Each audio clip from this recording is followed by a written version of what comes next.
He thought he was You look bringing his stunning. secret into the Thank light, you. So a do moment you. he believed he Ready for dinner? controlled, a moment he Absolutely. rehearsed in his mind as the beginning of a new life. But what he didn't know, what he couldn't see even as he reached for the door, was that someone else had already written the ending. That night, Daniel Royce walked into his own home with another woman, convinced power would protect him the way it always had. He believed money could soften consequences, that silence meant safety, that the woman who had stood beside him for 5 years would remain exactly where he left her, waiting, forgiving, unchanged. But as the door opened and the echo of his confidence filled the room, everything shifted. Because sitting there, calm and composed, was Amara Royce, a woman who had already made her decision long before he made his mistake. Before we dive deeper, let us know in the comments where you're watching from. We'd love to hear from you, and don't forget to hit that subscribe button so you never miss any of our upcoming videos. Daniel Royce wasn't just successful, he was the kind of man people built narratives around, the kind of man whose name carried weight in rooms he had never entered. In cities like New York and Chicago, his company, Royce Global Holdings, had become a symbol of calculated ambition and quiet dominance. He was known for precision, for control, for never making a move without understanding its outcome. Investors trusted him, executives respected him, and competitors studied him. To the outside world, Daniel represented a version of success that felt almost untouchable, the kind that didn't just happen overnight, but appeared carefully constructed, layer by layer, decision by decision. And standing beside him through all of it was Amara, a woman supportive, the kind of partner who didn't demand attention but somehow held everything together. At public events, she smiled at the right moments, spoke when necessary, and remained silent when it mattered, creating an image that felt complete, almost too complete to question. But relationships like theirs rarely reveal their full story in public. Behind the polished appearances and controlled conversations, there are always details that don't make it into photographs or headlines. In Daniel's case, those details began to surface slowly, almost quietly, in ways that could easily be dismissed at first. Late meetings became more frequent, explanations shorter, and the space between them began to grow in ways that couldn't be measured by distance alone. It wasn't one moment that changed everything, but a series of small shifts that gradually rewrote the foundation of their marriage. Amara noticed those shifts long before Daniel realized they were visible. She noticed the way his phone stayed close, the way conversations ended abruptly when she entered the room, the way his attention felt divided even when he was physically present. And yet, she said very little. Not because she didn't understand what was happening, but because she was paying attention in a different way. For Daniel, control had always been his strongest asset, but it was also the thing that made him overlook the possibility that someone else could be observing him just as carefully. He believed he was managing two worlds, maintaining balance between his public life and his private decisions, convinced that as long as there was no confrontation, there was no real consequence. And for a while, that belief held. Until the night everything shifted, not with an argument or a dramatic scene, but with a single message that appeared at the wrong time. It was simple, direct, and impossible to misinterpret. A message from Chloe, the woman Daniel thought existed outside the boundaries of his real life, asking a question that carried more weight than he expected. It wasn't just what the message said, but what it confirmed. And when Amara saw it, she didn't react the way Daniel would have anticipated. There were no raised voices, no immediate confrontation, no visible emotion that could be used to measure the impact of the moment. Instead, there was silence, a silence that wasn't empty, but filled with understanding, calculation, and a shift in perspective that would change everything that followed. In that moment, Amara stopped trying to interpret Daniel's actions and started accepting them for what they were. And acceptance, in this case, didn't mean forgiveness. It meant clarity. It meant recognizing that the version of her life she had been living was no longer real, and that continuing to participate in it would require ignoring something she could no longer overlook. What Daniel didn't realize was that the absence of confrontation wasn't a sign of weakness, but a sign of transition. While he continued with his routine, confident in his ability to manage the situation, Amara began moving differently. Quietly, deliberately, and without drawing attention to the changes she was making. The next steps weren't emotional, they were strategic. Meetings were scheduled, documents reviewed, decisions made with a level of These terms precision are that acceptable? matched, and in Good. some And ways the payment exceeded schedule? Daniel's Net own 30, approach it to works. control. Perfect. Let's proceed. Financial patterns were examined, legal options considered, and structures that once supported their shared life were gradually redefined. Every action was intentional, every detail accounted for, and every move made with a clear understanding of where it would lead. And still there was no confrontation, no indication that anything had changed. To Daniel, everything appeared normal, or at least normal enough to avoid suspicion. But beneath that surface, the foundation of his life was being quietly dismantled, not through sudden force, but through careful removal of the elements that had allowed him to operate without consequence. By the time Daniel made the decision to bring Chloe into his home, he believed he was taking control of the narrative, forcing a moment that would define the next chapter of his life. He expected resistance, emotion, perhaps even conflict, but he believed he could manage those outcomes the same way he managed everything else. What he didn't expect was stillness.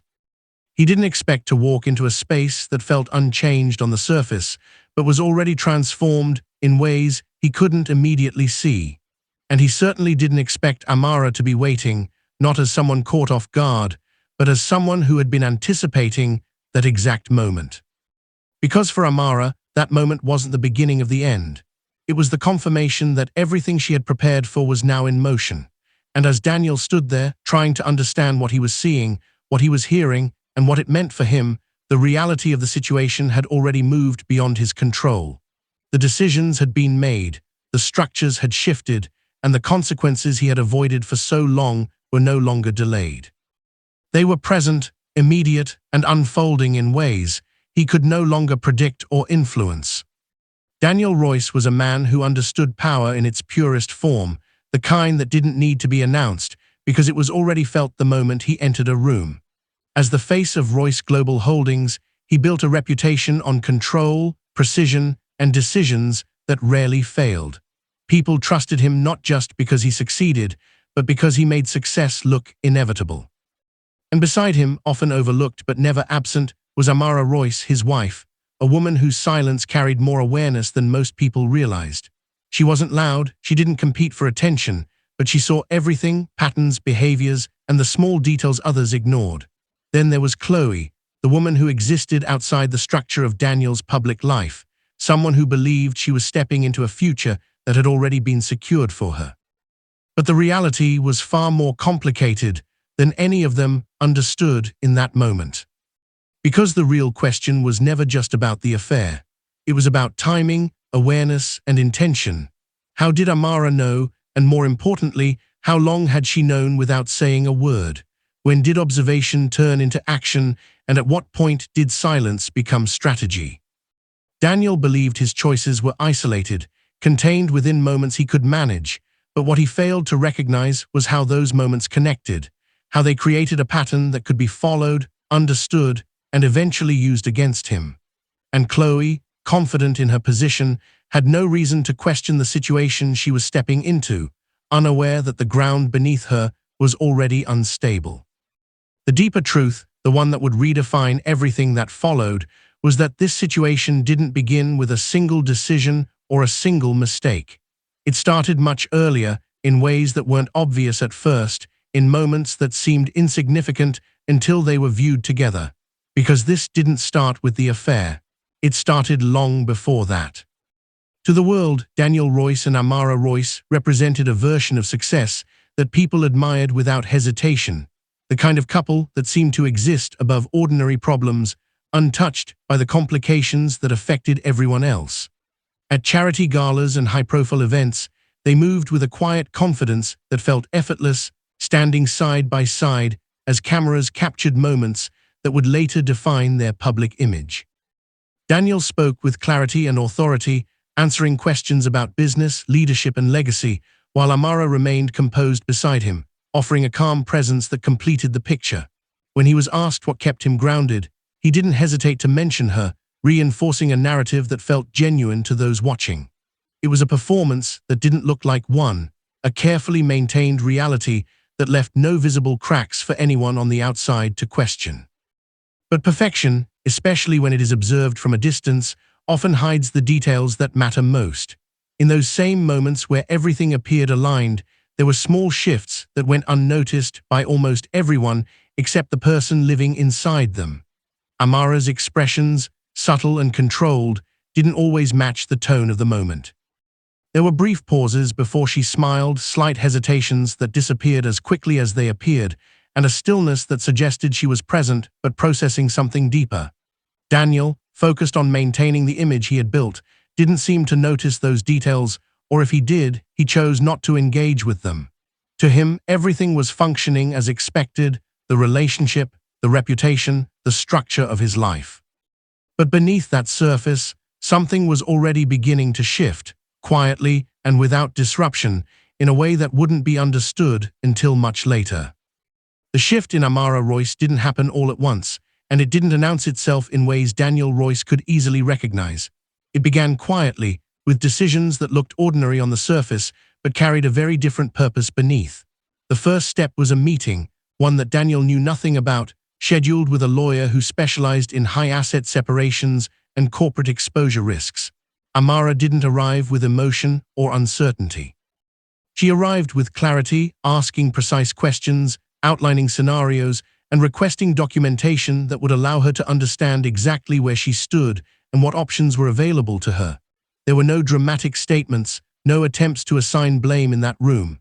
Instead, there was focus, a careful examination of what had been built and how it could be restructured if necessary. That meeting wasn't about reaction, it was about direction. From there, the changes continued in ways that remained almost invisible to anyone who wasn't looking closely. Financial patterns that had once been shared without question were now being reviewed with intent. Accounts were examined, transfers noted, and structures that had always existed in the background were brought into focus. Amara opened a private account, not as a statement, but as a safeguard, a quiet step toward independence that didn't disrupt the surface of her daily life. Every action was measured, every decision aligned with a larger understanding of where things might lead. To Daniel, nothing seemed different. The routines remained intact, conversations continued as they always had, and the absence of conflict reinforced his belief that everything was under control. But control, in this case, had already begun to shift, moving away from him in ways he hadn't yet realized. At the same time, Amara was paying attention to details that had once felt insignificant but now carried meaning. Messages, schedules, inconsistencies in Daniel's explanations, all of it began to form a pattern that could no longer be ignored. She didn't confront him with what she saw, not because she doubted it, but because confrontation would have limited her ability to understand the full scope of what was happening. Instead, she observed. She allowed the pattern to reveal itself completely, documenting what needed to be documented, preserving what could later be used if necessary. It wasn't about catching him in a single moment. It was about understanding the entirety of his actions, the timeline, the choices, and the assumptions he was making about what he could get away with. And through all of this, she remained patient. There was no urgency in her approach, no need to act before the situation had fully unfolded. She understood that timing would determine everything, that acting too soon would weaken the position she was quietly building. So she waited, continuing to move through her life as though nothing had changed, allowing Daniel to believe that his actions existed without consequence. And then, as the pattern became clear and the preparation was complete, her focus shifted to a single point in time. One moment that would bring everything together, one decision from Daniel that would confirm everything she had already seen. And then she waited for that moment, the moment he would make his biggest mistake. When the present moment finally caught up with everything that had been building beneath the surface, it didn't arrive with chaos, it arrived with clarity. Daniel Royce stood in the center of the penthouse, still trying to hold onto a version of control that no longer existed, while Amara Royce remained exactly where she had been, composed, steady, and completely unaffected by the tension filling the room. Chloe, who had entered with confidence just moments earlier, now found herself caught between two realities she didn't fully understand. Daniel's voice carried frustration as he tried to regain authority, questioning Amara, dismissing her tone, attempting to reassert dominance in a space he believed still belonged to him. But Amara didn't respond with emotion. she responded with precision. When she told him to ask his father, the What shift is was going immediate, on? even if Would you Daniel please, you didn't have to fully ask your grasp it father. yet. That single statement don't wasn't go! just a response, it was a signal that something far larger had already been set in motion. The phone call came at exactly the right moment, cutting through Daniel's confidence with a level of urgency he couldn't ignore. When he answered, What do you mean that there's a expecting complication? control, what His he ship was received compromised. instead was distance. Handle it now, His I'm on my father's way. voice wasn't emotional, it wasn't angry, it was controlled in a way that made the message even clearer. There was no discussion, no negotiation, only a direct instruction that carried weight Daniel wasn't used to feeling from that direction. He was told to come in immediately, and before he could respond, the call ended, leaving behind a silence that felt heavier than anything that had been said. It was the first crack, the first indication that something fundamental had changed beyond his reach. When the follow-up call came, there was no delay this time, no hesitation in answering, but the outcome was even more direct. He had been suspended. The decision had already been made, finalized without his input, communicated in a tone that made it clear there would be no reversal in that moment. What Daniel didn't realize as he processed those words was that the consequences weren't isolated to his position. They were connected, structured in a way that extended far beyond a single decision. As he stood there, trying to understand how quickly things were shifting, the next layer revealed itself without warning. Notifications began to appear, subtle at first, then impossible to ignore. Financial alerts, access changes, signals that systems he had always relied on were no longer responding the way they used to. The penthouse, the space he had walked into with certainty, was no longer secured in the way he believed. Ownership structures had shifted, permissions altered, and the control he once exercised without question was being systematically removed. Chloe watched this unfold in real time, her earlier confidence replaced with uncertainty as she began to understand that the situation she had entered was not what she thought it was. Daniel's reaction shifted from frustration to disbelief, but even that didn't slow what was happening around him. The environment itself was changing, responding to decisions that had already been made elsewhere, decisions that didn't require his agreement to take effect. And standing in the middle of it all, Amara remained unchanged, not because she was unaffected, but because she had already moved through this moment long before it arrived. For her, this wasn't sudden. It was expected. It was the outcome of everything she had prepared for, now unfolding exactly as it needed to. For Daniel, however, this was only the beginning of a process he had never considered, a sequence of losses that would continue to unfold in ways he couldn't control. Because losing his position wasn't the end of what was happening to him. It was only the beginning. The fallout didn't wait. It moved faster than Daniel Royce could respond, faster than he could even understand. Within hours, what had once been private began to surface in places he couldn't control. Headlines started forming, not as speculation, but as confirmation. His name, once associated with discipline and success, was now tied to internal instability, personal misconduct, and a breakdown of leadership that investors immediately reacted to. The narrative shifted in real time, and unlike the carefully managed image he had built over the years, this version of the story wasn't one he could shape. Analysts began questioning decisions, board members distanced themselves, and the company that once moved with his direction was now moving without him. The speed of it was what made it undeniable. Reputation, built over decades, was being redefined in hours, not through exaggeration, but through exposure. And for the first time, Daniel wasn't ahead of the situation. He was inside it. What made it worse was how visible it became. This wasn't contained within closed rooms or private conversations. It spread across networks, financial platforms, and internal communications, reaching people who had once trusted his judgment without question. The more it spread, the less control he had over how it was interpreted. Every detail added weight to a narrative that no longer worked in his favor. And while Daniel tried to process the professional impact, the personal side of his life began to collapse just as quickly. Chloe, who had entered his world believing she was stepping into something secure, began to see the reality of what was happening. The confidence she carried into the penthouse was gone, replaced with uncertainty that quickly turned into panic. She wasn't looking at Daniel the same way anymore. She wasn't seeing the man who controlled outcomes. She was seeing someone losing them. Her reactions became sharper, less filtered, driven by the realization that everything she had associated with him was disappearing. She asked questions he couldn't answer, looked for reassurance he couldn't provide, and began distancing herself even as she stood in the same room. The shift was immediate and unmistakable. And then it came, not as an emotional outburst, but as a statement that carried more weight than anything else she had said. She looked at him and admitted the truth in the simplest way possible. She liked him when he was powerful. There was no hesitation in her voice, no attempt to soften what she meant. It wasn't about betrayal in that moment. It was about clarity. The version of Daniel she had been connected to no longer existed, and without that version, there was nothing holding her in place. That realization didn't just isolate Daniel professionally. It stripped away the illusion that his personal choices had ever been separate from his power. By the time the situation reached its most visible point, the narrative surrounding Daniel Royce began to shift in a way that few people immediately understood.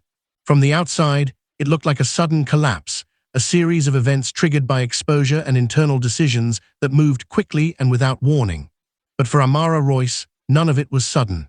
What appeared to be an aggressive move from her side was, in reality, the absence of something that had always been there. For years, she had been part of the structure that allowed Daniel's world to function smoothly, maintaining stability, preserving image, and quietly absorbing the impact of decisions that might have otherwise created visible cracks. When she stepped back from that role, when she stopped holding everything in place, the system didn't just weaken, it revealed its true condition. She didn't initiate the collapse in the way Daniel believed. She removed the layer that had been preventing it.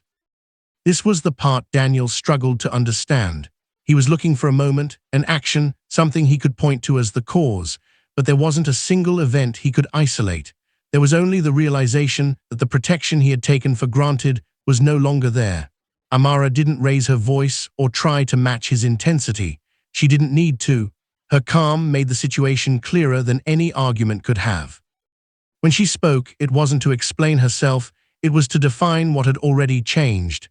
She didn't destroy him. She simply stepped out of the way. That distinction carried more weight than anything else in that moment because it removed any illusion that this was about revenge. It was about consequence. As Daniel stood there, trying to process what was happening around him, the distance between them became impossible to ignore. It wasn't just physical, it was something deeper, something that had been building long before this moment arrived. When he looked at Amara, he wasn't looking at the same person he believed he understood.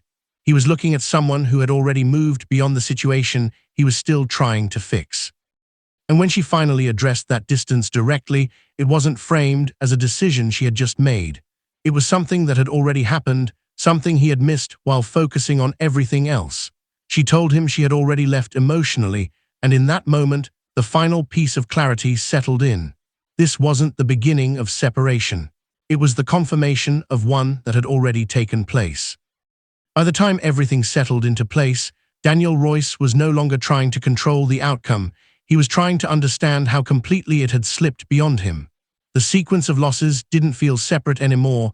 They felt connected, each one reinforcing the next in a way that left no space for recovery in the moment. Chloe was the first to create distance in a way that couldn't be ignored. What began as uncertainty quickly turned into detachment, and without hesitation, she chose to remove herself from the situation entirely. There was no extended conversation, no attempt to rebuild anything that had existed between them. She left because the version of Daniel she had aligned herself with no longer existed, and without that version, there was nothing anchoring her to him. The absence she left behind wasn't just physical, it was symbolic of everything else that was unraveling at the same time. At the same time, Daniel's connection to his father shifted in a way that carried even greater weight. The authority that had once supported him was now withdrawn, not gradually, but completely. When the final message came through, it wasn't framed as a warning or a temporary measure. It was definitive. He was no longer seen as a successor, no longer positioned within the structure he had spent years operating inside. That separation didn't just affect his role, it redefined his identity within the very system that had given him influence. And as those changes took hold, The financial reality followed without delay. Accounts were restricted, assets were no longer accessible in the way they had been, and the stability he had relied on was replaced with limitation. What had once been automatic now required permission, and in many cases, that permission no longer existed. Standing in the middle of that reality, Daniel had nothing left to negotiate with, nothing left to leverage. The environment that once responded to him had gone still, not because it was empty, but because it no longer recognized his authority. And in that stillness, Amara Royce remained exactly as she had been throughout the entire process, composed, clear, and unaffected by the collapse that surrounded him. When she spoke, it wasn't to reinforce what had already happened, it was to define what it meant moving forward. She made it clear in the simplest way possible that not everyone gets to keep her after they break her. That statement didn't carry anger, it carried finality. It wasn't about punishment or retaliation. It was about understanding value and recognizing when that value had been disregarded beyond repair. As the story of Daniel Royce and Amara Royce comes to a close, what remains isn't just the outcome, but the questions it leaves behind. Because when everything is stripped away, when the power, the image, and the control are gone, what you're left with is perspective. Daniel believed he was making choices in isolation, decisions that wouldn't catch up with him in any meaningful way. Amara understood something different, that every action carries weight, even when that weight isn't immediately visible. Chloe, for her part, followed what she believed was opportunity, only to realize too late that she had stepped into a situation already set in motion. And in the end, none of them walked away unchanged, but only one of them walked away free. So here's the question, was this revenge or was it justice? And more importantly, would you have recognized the signs before everything reached this point? Would you have seen the distance growing, the patterns forming, the silence shifting into something more intentional? Let me know what you think in the comments. And if this story made you stop and think, if it made you question how well we really understand the people closest to us, then the next story will take that even further. Because situations like this don't exist in isolation, and the next one might challenge everything you think you already know. Subscribe so you don't miss it.